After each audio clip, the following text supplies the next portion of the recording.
Lisephansi kakhulu izinga lokugomela iCOVID eAfrika.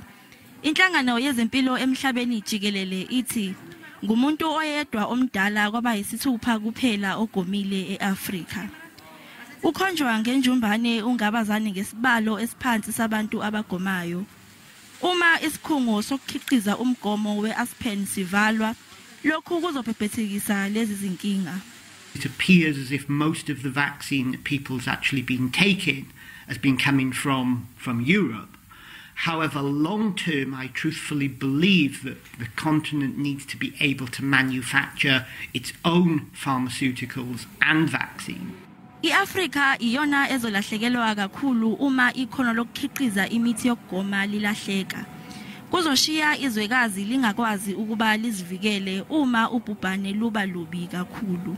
People are not coming to vaccination sites in numbers like before. Therefore, hence the countries they are reluctant to stock more vaccines because they know that and the demand is very low.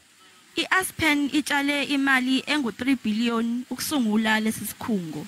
It's been very disappointing, I think, when you look at the statistics and you see how vaccination rates have declined and also where people are not going for their booster shots. iAspen ithi ayinazo izinhlelo zokuvala noma ngabe isiphi isikhungo. Ithi iyazibophezela ekukhiqizeni iAspenovax futhi izoqhubeka ithengisele labo abebefake isicelo sokuthengiselwa.